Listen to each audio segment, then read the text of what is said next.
kami siapkan panic button. Jadi kalau suatu saat terjadi sesuatu di situ, mereka bisa memencet atau menarik tombol yang ada sehingga petugas bisa segera membantu gitu ya. Itu diantaranya. Kita terus mendorong karena tadi akreditasi rumah sakit, akreditasi puskesmas itu sudah mencantumkan poin-poin agar vaskes tersebut bisa memberikan layanan disabilitas. Kami bekerja sama dengan SLB, kami dilatih Pak, petugas kami 40 orang untuk bisa bahasa isyarat. Pedoman gitu ya, panduan bagaimana memberikan pelayanan yang disabilitas tadi. Isinya tadi, SOP-nya seperti apa, kemampuan tenaganya seperti apa, gitu ya. Kemudian juga standar sarananya. Kenapa sih ke Tanah Abang? Bukannya ada yang lebih dekat dengan Bapak gitu? Enggak, saya senang di sini gitu ya. Karena itu tadi salah satunya yang menjadi senangnya dia tuh pegangan rambat itu ada. Karena nggak semua puskesmas loh ada.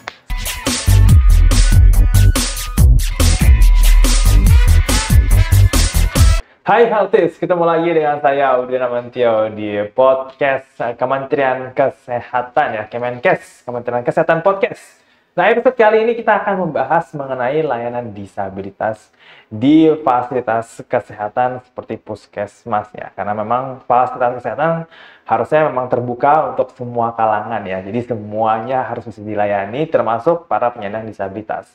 Nah, hari ini kita akan ngobrol bersama dengan dua narasumber yang sudah hadir di studio Kemenkes. Saya mau menyapa terlebih dahulu dengan Pak Imran Pambudi selaku Direktur Pelayanan Kesehatan Kelompok Rentan. Halo Pak Imran, bagaimana kabar Pak? Alhamdulillah baik Mas. Alhamdulillah, puasa lancar Pak? Alhamdulillah lancar. Alhamdulillah. Gitu.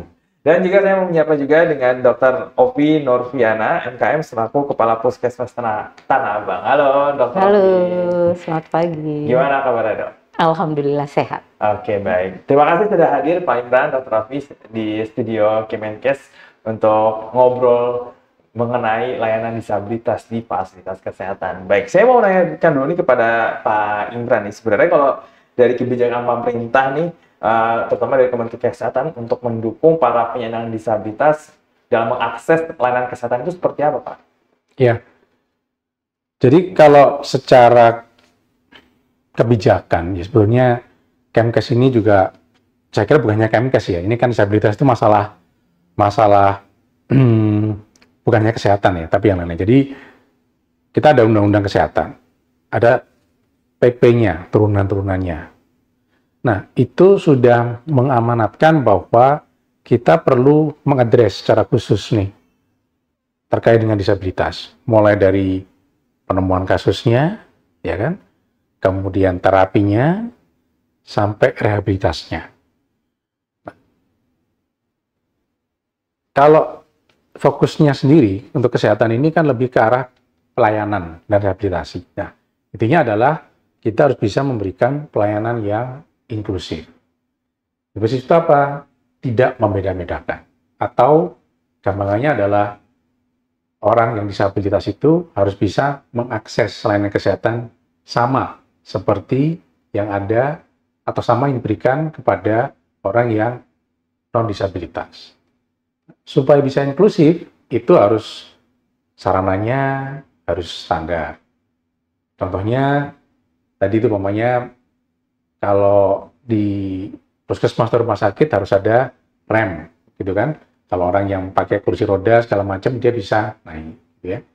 Kemudian harapannya juga kita vaskes-vaskes itu ramah disabilitas. Contohnya kalau bagi mereka yang yang buta itu liftnya ada braille-nya kalau dia mau mencet berapa, gitu kan. Kemudian bagi mereka yang tunanetra, gitu ya, itu juga ada edukasi yang bisa untuk menggunakan suara-suaranya harus baik. Dan juga sebisa mungkin ada petugas yang dedicated gitu kalau pas ketemu ada pasien yang tidak bisa mendengar dengan baik, itu bisa memberikan session. Oke, baik. Nah, sejauh ini kalau dari Pak Imran sendiri, bagaimana fasilitas kesehatan yang ada di Indonesia ini dalam memberikan pelayanan kepada para penyandang disabilitas untuk mengakses fasilitas kesehatan juga dan berobat?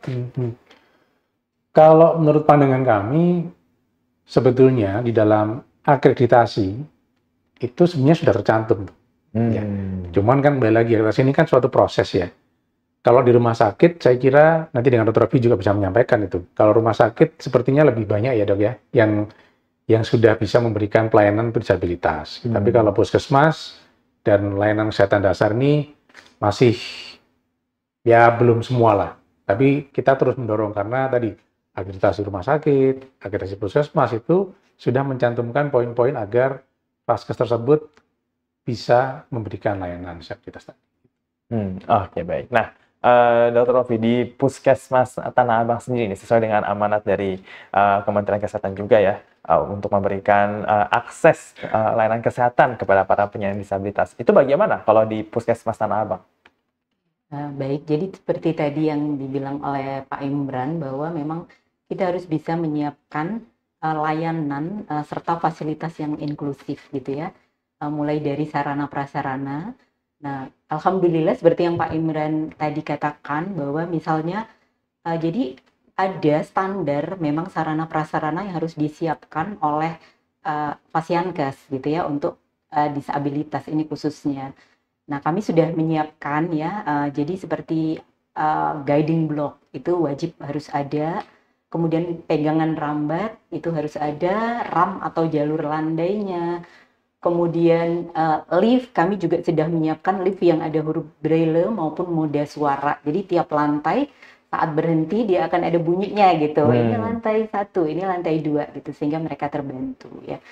Dan yang tidak kalah penting juga seperti toilet ya. Toilet pada disabilitas ini ada spesifikasi khusus gitu ya. Pintunya harus yang sliding.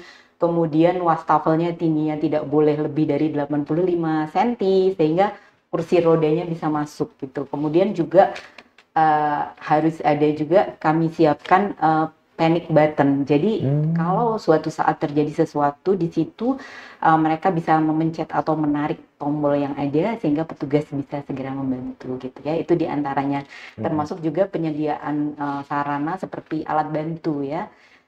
Alat bantu termasuk media komunikasi itu juga kami sudah mulai bergerak ke arah digitalisasi gitu ya. Jadi ada seperti TV yang dengan video-video yang sudah diterjemahkan dengan bahasa isyarat maupun diberi panduan tulisan untuk bahasa isyarat gitu. Nah, selain itu tentu saja harus ada sistem yang kita siapkan gitu ya. Jadi ada standar pelayanan, SOP yang memang kita siapkan untuk kelompok rentan maupun disabilitas serta SDM, jadi petugas yang memang harus kompeten untuk itu sehingga bisa memberi pelayanan yang memang inklusif dan setara. Oke, baik. Berarti memang kalau di fasilitas Tanah Abang ini memang sudah diupayakan ya dok ya untuk memberikan layanan kesehatan kepada masyarakat ya, terutama yang disabilitas. Iya, betul. Karena memang kebetulan juga di tahun 2023 itu kami sempat mewakili Provinsi DKI Jakarta ya di dalam penilaian layanan publik yang ramah bagi kelompok rentan. Itu dilakukan penilaian tuh oleh Kemenpan RB waktu itu dan kami berhasil di bulan November 2023 itu mendapatkan penghargaan sebagai pelayanan publik terbaik untuk penyediaan fasilitas yang ramah kelompok rentan, dan itu layanan Pasienkes pertama yang menerima gitu untuk seluruh Indonesia, karena selama ini tuh selalu biasanya tuh dari imigrasi atau dari pajak gitu ya, belum pernah ada misalnya dari puskesmas Pak. Jadi kami sampai saat mau memulai memperbaiki semua sarana prasarana kami biar sesuai standar tuh kami belajarnya akhirnya ke imigrasi Jakarta Selatan gitu ya, karena memang kami belum menemukan Pasienkes yang sarananya memang sesuai gitu dan lengkap untuk itu. Oke, baik. Nanti mungkin masih ada beberapa PR kali ya Pak Imran dari Kementerian Kesehatan juga ini bagaimana untuk mendukung dan mengakomodir nih fasilitas-fasilitas kesehatan seperti puskesmas nih untuk memberikan layanan kesehatan bagi penyandang disabilitas. Itu bagaimana Pak? Apakah ada program khusus nih untuk meningkatkan layanan kesehatan untuk disabilitas juga? Ya, jadi ini barusan selesai nih proses penyusunan PMK ya, Peraturan Menteri Kesehatan tentang disabilitas. Jadi di situ disampaikan bahwa ada standar alatnya, sarana prasarana, kemudian standar SOP-nya seperti apa. Itu sudah dimasukkan di dalam, diamanatkan di dalam PMK tadi. Ya, ini masih rancangan tapi sudah kita finalkan dengan Pak Menteri, nanti kita melakukan pertemuan-pertemuan antar kementerian, ya. Nah, nanti di sini akan ada turunan juga, turunannya yang lebih detail tadi. Ini sedang paralel kita siapkan. Jadi harapan kami dengan adanya masuknya di dalam RPMK tadi, PMK, kemudian ada pedoman-pedoman khusus untuk mendetailkan tadi itu, ini bisa menjadi suatu pedoman ya bagi semua vaskes agar mereka ramah disabilitas, gitu. Nah, sehingga acuan-acuan nanti ini juga akan menjadi acuan untuk akreditasi kan. Jadi ini akan saling terkait gitu. Oke, baik. Tapi saya penasaran nih Pak, untuk layanan kesehatan bagi disabilitas, mungkin disabilitas kan udah ada dari lama ya, tapi apa akhirnya yang membuat akhirnya pemerintah mulai serius banget nih untuk memberikan layanan kesehatan, akses kesehatan kepada para penyandang disabilitas. Apa trigger pertamanya nih Pak? Ya, saya kira kembali lagi kan kita arahnya ke pelayanan service excellence ya. Dan tadi Dr. Rofi sampaikan yang malah memenuhi malah bukan kesehatan gitu ya, malah imigrasi, malah yang lain-lain. Padahal justru harusnya disabilitas itu kan paling lekat dengan kesehatan. Gitu. Jadi ini yang mendorong kita semua ya bahwa kok malah sektor lain yang duluin gitu kan, gitu sih. Oke, baik. Nah, kemudian sejauh ini nih, sampai Maret 2025 ini nih, bagaimana program Kementerian Kesehatan ini dalam memberikan layanan kesehatan kepada penyandang disabilitas itu sejauh ini bagaimana implementasinya, Pak? Ya, kalau Kemkes sendiri kan bukan implementer ya, jadi kita lebih membuat tadi norma, kemudian standar, itu kita yang buat, tetapi pelaksananya ke teman-teman di Vaskes ya. Jadi kalau kami sendiri ya terus mendorong bagaimana pelayanan kesehatan itu inklusif, terutama untuk disabilitas. Nah, yang perlu saya kira satu hal yang perlu lebih giatkan lagi itu adalah penemuan kasusnya, deteksi dininya. Ya. Kalau deteksi dini ini saya kira untuk deteksi dini untuk yang fisik itu lebih gampang. Yang agak susah itu adalah disabilitas intelektual, ya kan? Kemudian seperti autism, itu kan juga disabilitas intelektual. Itu ketemunya biasanya telat nih, gitu. Ya. Nah ini saya kira yang perlu kita dorong, ya. Meskipun kita ada programnya nih. Jadi kalau ada SD di TK kan ya dok ya, di puskesmas. Nah, cuman kembali lagi, kalau ini lolos di SD di TK, nggak ketemu di situ, maka harusnya yang bisa menemukan adalah pada saat dia masuk sekolah, ya di PAUD kan. Jadi ini ke depan kita akan ngobrol lagi nih dengan teman-teman di pendidikan ya, agar guru-guru PAUD dan guru-guru kelas 1, kelas 2, ini diberi kemampuan nih, mereka untuk bisa mendeteksi. Kalau enggak, nanti soalnya anak-anak ini, kalau kita baca ya referensinya itu, salah penanganan nih. Jadi contohnya ada yang diseleksi, ada yang autism, gitu ya. Kalau mereka ketukar diagnosisnya, gitu, itu anak ini nggak bisa dikenali dengan baik, ya. Dan karena salah treatment, anak-anak ini nanti ujungnya dia merasa marah, jengkel gitu ya. Aku itu maunya kayak gini, gitu. Tapi kok diperlakukan kayak gini, gitu kan? Nah, padahal secara fisik dia oke. Sehingga apa? Nanti dia jadi nakal, gitu kan? Nakal nggak diberesin, jadi kriminal. Jadi perlunya kembali lagi deteksi dini. Nah, kemudian juga yang seperti deteksi netra ya, melihat itu juga kadang-kadang ada yang terlambat nih. Justru yang terlambat ini maksudnya gini, bukan total blindness ya, total nggak bisa lihat, tapi apa ya namanya, minusnya itu tinggi banget gitu. Kayak dulu ada saudara saya itu minusnya tinggi sampai 7 atau 8. Oh, Tapi tinggi kan ya. tidak tahu Iya. orang tuanya gitu ya. Jadi tahunya itu kalau lihat TV sampai dekat gitu kan. Nah, ini kan kasihan kan. Tahunya itu ya waktu ketemu dengan saya gitu, ini kok ada yang nggak bener nih gitu kan. Maksud orang lihat sampai dekat gitu ya. Setelah dideteksi ternyata dia minusnya tinggi. Karena kan dikoreksinya lebih gampang. Nah, kayak gini ini kan dia sebetulnya tidak ada kendala intelektual, tapi gara-gara nggak ketemu gitu kan, disabilitasnya tadi, ini kan jadi delay dia. Dia ke kelas 1, kelas 2 dia dianggap nggak pandai gitu kan. Iya. Padahal gitu. Iya. Jadi balik lagi masalah deteksi dan pemahaman orang tua tentang kedisabilitasannya ini harus bagus. Iya. Dan ini harusnya bisa orang tua itu paham sejak kehamilan. Ya.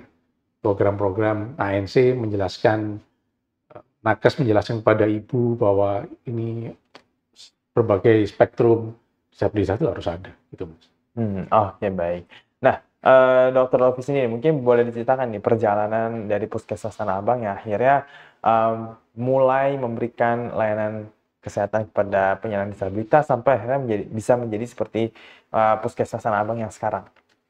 Oke, jadi kita mulai memang di awal tahun 2023. Jadi dasarnya tadi tuh memang karena kita mau menuju akreditasi waktu itu ya. Jadi waktu akreditasi kami membutuhkan seperti sertifikat layak fungsi gitu ya, di mana ditemukanlah bahwa kita belum punya RAM gitu. Sementara ada RB di lantai 2. Nah, itu awalnya ya. Kemudian Puskesmas Tanah Abang ini khas perkotaan banget Pak. Jadi kami itu berada di lokasi yang padat di wilayah Tanah Abang. Jadi puskesmasnya kecil gitu. Sehingga bertingkat, ada 5 lantai, tapi mau bikin RAM tuh sulit gitu karena udah nggak ada tanah di sekeliling. Nah, kita sampai waktu itu berkoordinasi dengan Dinas Cipta Karya ya, yang ada di DKI. Seperti apa kira-kira RAM yang memenuhi standar, karena RAM atau jalur landai ini nggak hanya sekedar RAM gitu, tapi dia harus memenuhi standar jalur landai. Sudutnya ya? Ya, sudutnya itu kemiringannya maksimal tuh hanya boleh 7% gitu kan.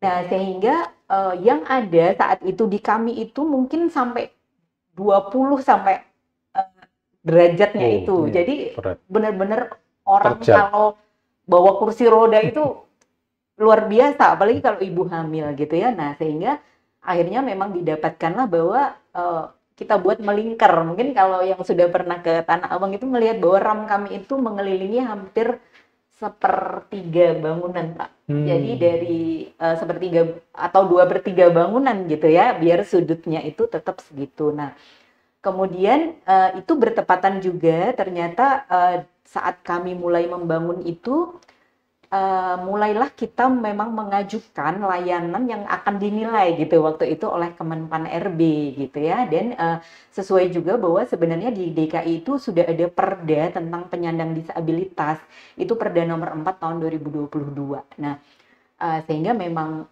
dari provinsi juga mendorong gitu bahwa layanan itu harus memenuhi lah standar untuk disabilitas gitu. Nah, waktu itu memang yang disiapkan bukan hanya puskesmas, jadi ada kantor camat, waktu itu ada kebun binatang Ragunan yang juga milik DKI, sama perpustakaan yang milik DKI, perpustakaan daerah DKI yang di Taman Ismail Marzuki. Nah, tapi bersamaan dengan itu kami berproses ya, berproses memang.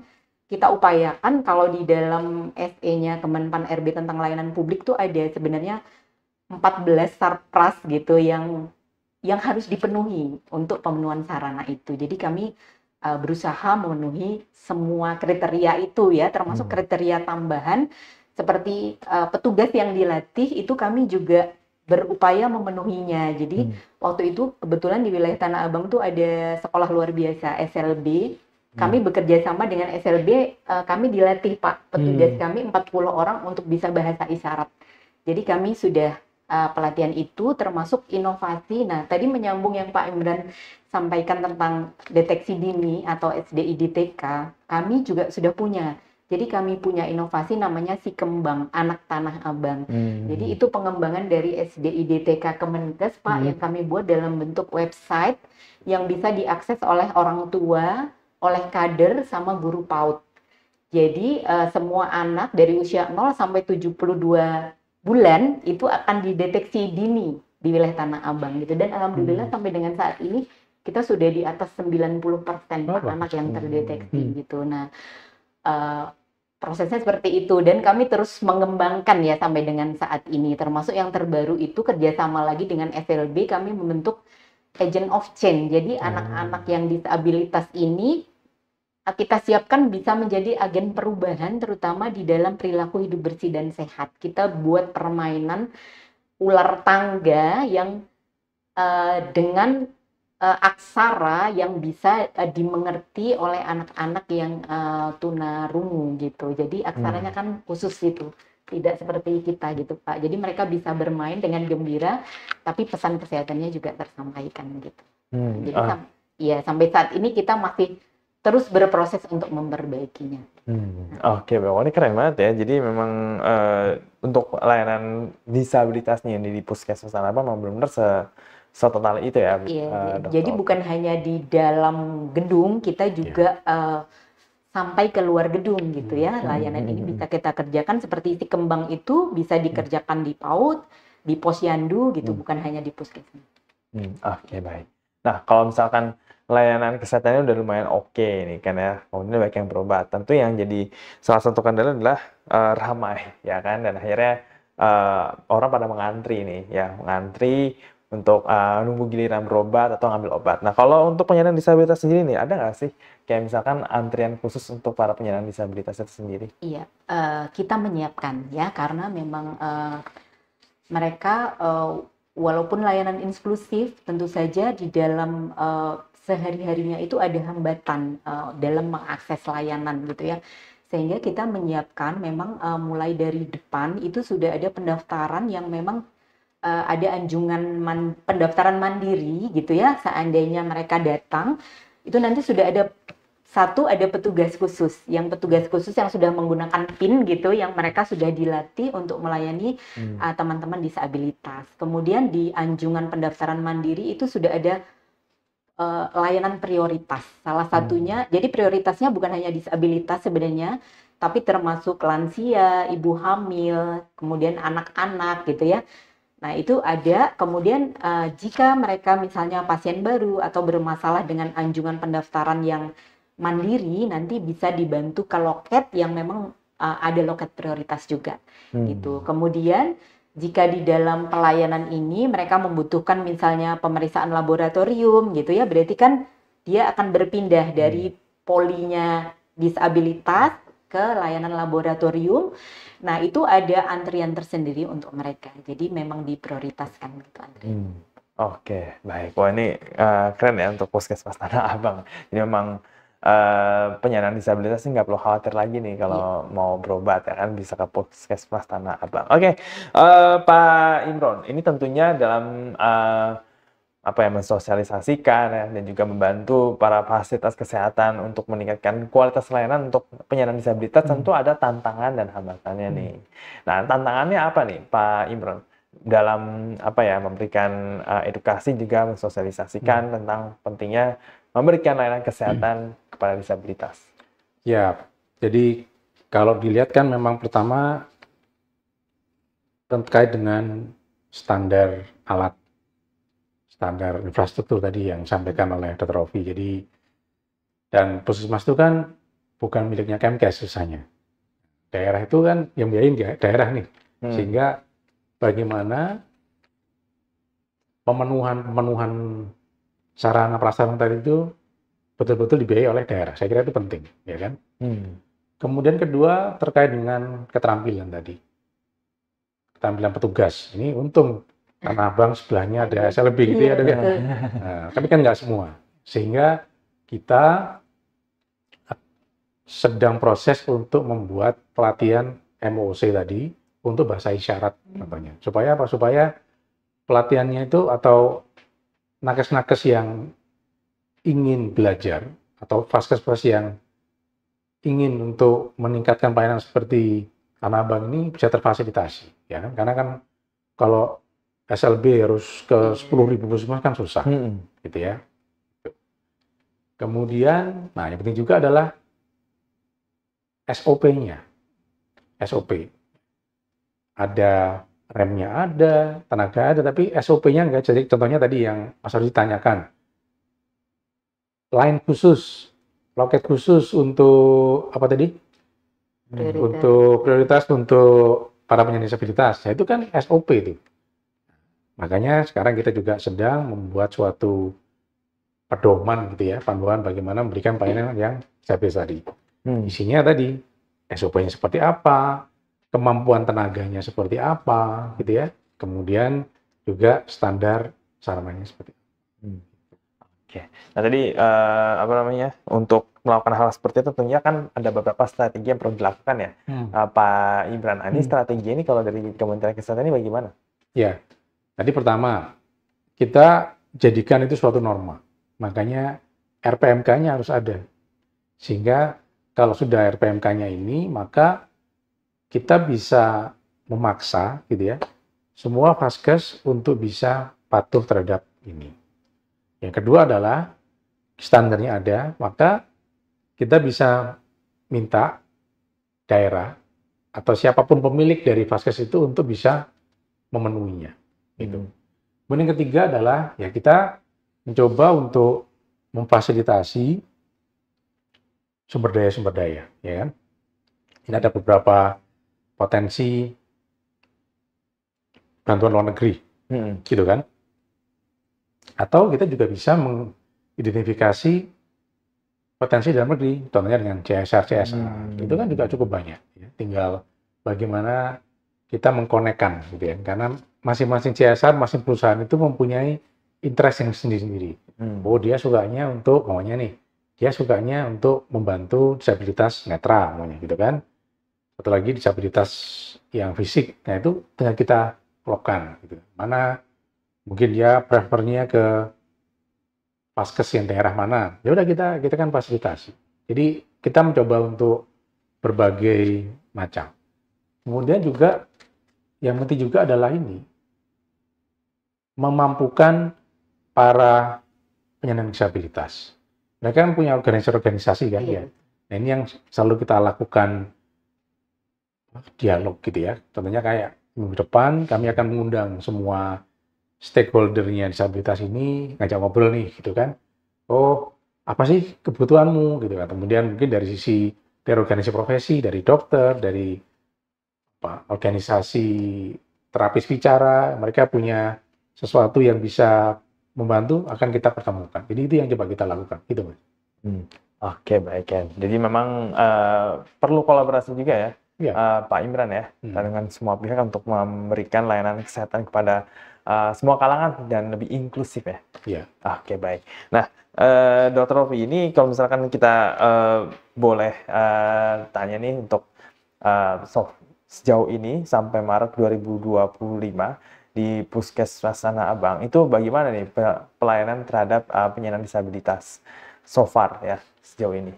Oke, jadi untuk penyandang disabilitas ini memang kami menyiapkan satu poli tersendiri gitu ya untuk penyandang disabilitas. Nah kemudian kami menyiapkan juga pelayanan tumbuh kembang anak tadi yang hasil dari screening tumbuh kembang itu kita kalau misalnya di luar ruangan misalnya dilakukan di posyandu, kemudian kita ditemukan sesuatu gitu ya, baik oleh kader, oleh ibunya si balita, bukan balita ya, sampai usia 72 bulan, dibawa ke puskesmas gitu ya. Nah itu kita sudah menyiapkan juga layanan itu. Dan untuk yang mengakses ini, memang yang mengakses mungkin per bulan itu antara 40 sampai 80 ya, bervariasi gitu. yang datang dengan segala jenis gitu ya, termasuk kalau di DKI itu juga ada kebutuhan pembuatan surat keterangan disabilitas untuk berbagai macam ya, misalnya Transjakarta yang gratis atau Rusunawa yang gratis. Nah, itu kita berikan dan itu sudah by system untuk DKI namanya Jack Simple gitu ya. Nanti kita masukkan data itu akan langsung keluar surat keterangan gitu. Nah, kemudian memang yang menjadi kendala gitu ya saat ini selain akses sebenarnya sudah mudah gitu ya, adalah kalau misalnya yang dari screening tumbuh kembang tadi kita menemukan nih kelainan, kami baru punya psikolog, fisioterapis belum ada. Jadi jika dia membutuhkan terapi okupasi gitu ya, terapi bicara, memang kami akhirnya merujuk gitu. Tapi kami sedang mungkin berproses karena waktu itu sempat juga Pak Emran kami pertemuan bersama Kemenkes juga. Ternyata di wilayah lain itu justru sudah ada gitu fisioterapis di puskesmas gitu. Jadi tapi di DKI belum. Nah, kemarin itu yang kami berdasarkan hasil rapat itu sebenarnya kami mendorong juga kepada Dinas Kesehatan gitu agar fisioterapis ini bisa hadir di puskesmas di DKI Jakarta, ibaratnya dibukakan jabatannya untuk di puskesmas gitu. Nah, mungkin saat ini sedang berproses ya karena dengan BKD juga Badan Kepegawaian Daerah untuk pelaksanaannya itu ya. Tapi so far di dalam pelayanan sih sampai saat ini berjalan dengan lancar secara umum gitu. Oke, baik. Nah, kemudian dari Puskesmas Tanah Abang sendiri nih, ada nggak sih kayak mungkin testimonial nih ya dari atau komentar dari para masyarakat gitu kan, terutama yang punya kerabat sebagai penyandang disabilitas? Ya, jadi ada yang cukup unik sebenarnya. Nah, makanya memang sebenarnya kita tuh berharap semua puskesmas tuh bisa sama gitu ya Pak. Tapi memang pada kenyataannya sampai dengan saat ini ya belum gitu ya. Jadi kami berada di Jakarta Pusat. Jadi ada satu pasien nih, salah satunya dari Jakarta Timur. Tapi dia selalu datang ke kami untuk melakukan pemeriksaan gitu ya. Kalau ditanya, Bapak kenapa sih ke Tanah Abang? Bukannya ada yang lebih dekat dengan Bapak gitu? Enggak, saya senang di sini gitu ya. Karena itu tadi salah satunya yang menjadi senangnya dia tuh pegangan rambat itu ada, karena nggak semua puskesmas loh ada. Saya pun saat saya tadinya kan di RSUD gitu, giliran saya pindah ke puskesmas, oh iya ya, ternyata nggak ada gitu Pak. Memang itu bukan sesuatu yang ternyata waktu itu belum menjadi concern gitu dan standar gitu ya. Salah satu yang membuat dia seneng tuh itu ada pegangan rambat, jadi saya mudah gitu. Jadi aksesibilitasnya itu sama dia ini, sehingga memang dia merasa puas lah dengan layanan kita gitu. Nah, dengan kepuasan itu kan berarti dia otomatis akan rutin ya cek kesehatan gitu. Kemudian pastinya derajat kesehatannya juga meningkat lah ya. Nah, termasuk kemudahan pengurusan surat keterangan disabilitas itu juga sangat kita mudahkan gitu ya. Karena memang kalau dari pemeriksaan kita memang bisa kita nyatakan dia disabilitas, ya kita akan berikan surat keterangan itu. Oke, baik. Nah, kalau dari Pak Imran sendiri nih, kalau misalkan Kementerian Kesehatan itu kemudian mengajak ya untuk mengimbau kepada puskesmas dan juga fasilitas kesehatan untuk memberikan layanan disabilitas. Tapi kalau misalkan kayak fasilitas kesehatan yang mungkin masih kurang memadai gitu kan, bagaimana nih untuk dari Kementerian Kesehatan sendiri untuk membantu para fasilitas kesehatan terutama yang tingkat 1 nih dan di luar daerah untuk memberikan layanan kepada penyandang disabilitas? Ya, jadi memang kita harus bertahap, gitu ya. Makanya yang kita minta untuk bisa memberikan pelayanan disabilitas adalah puskesmas yang memiliki akreditasi paripurna. Paripurna itu yang sudah paling top, gitu kan. Artinya bangunannya ada, tenaganya ada, gitu kan. Sekarang aja kan belum semua puskesmas yang paripurna bisa memberikan pelayanan disabilitas. Jadi itu prioritas kita. Kalau sudah semua, baru nanti puskesmas yang... Jadi harapannya diparipurnakan dulu gitu. Karena paripurna itu kan tadi sumber daya-sumber dayanya itu lengkap kan gitu kan. Sehingga kalau kita minta mereka untuk, ayo ngelain disabilitas, itu mereka sudah ada. Tapi kalau kita mewajibkan yang personalisasi pertama, itu juga nggak lengkap mau diapain gitu kan. Gitu. Jadi itu strateginya kita adalah yang paripurna dulu yang kita beresin. Kemudian kedua tadi, mengadvokasi ke pemerintah daerah. Karena sekali lagi bahwa kesehatan itu kan desentralisasi. Puskesmas, rumah sakit daerah itu kan memilihnya daerah. Nah, jadi daerah juga harus mempunyai willingness ya, mempunyai niat ya bahwa vaskes-vaskesnya itu bisa memberikan layanan disabilitas. Oke, baik. Nah, dari adanya layanan khusus, layanan untuk penyandang disabilitas ini, bagaimana akhirnya berpengaruh terhadap kualitas hidup dari penyandang disabilitas itu, Pak Imran? Nah, jelas yang tadi kayak seperti Dr. Rofi sampaikan, kalau layanan disabilitasnya baik, maka orang-orang disabilitas itu senang ke situ gitu ya dok ya. Yeah. Maka dia tidak akan ragu-ragu lagi gitu. Jadi karena gini, orang itu kan sebetulnya segan ya mau ke vaskes ya. Kalau nggak kepaksa gitu kan ya nggak, sama lah. Saya juga gitu, ngapain kan gitu kan puskesmas gitu kan. Artinya kalau dia sakit, nah sekarang kalau dia merasa itu nyaman ke vaskesnya, maka kalau dia ada gangguan kesehatan, dia akan nggak nunggu berat gitu, nggak nunggu berat. Nah sehingga pelayanan yang diberikan kepada orang tadi itu bisa lebih gampang. Kalau dia datang sudah kondisi berat, maka kan susah nih terapinya, ya kan? Rehabilitasinya lebih susah lagi. Seawal mungkin kita bisa mendapatkan masyarakat yang sakit tadi itu di fase-fase awal, maka hasilnya itu insya Allah akan lebih baik. Gitu.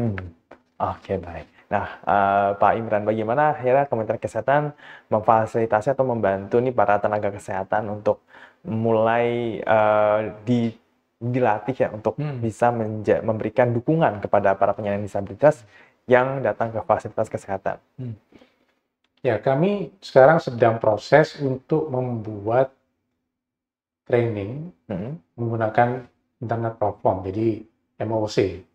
Jadi kita tidak membuat suatu pelatihan khusus yang ada ada pelatihnya gitu ya, yang harus satu kelas. Jadi siapapun bisa masuk ke situ, ya bisa mengakses kapanpun dia bisa.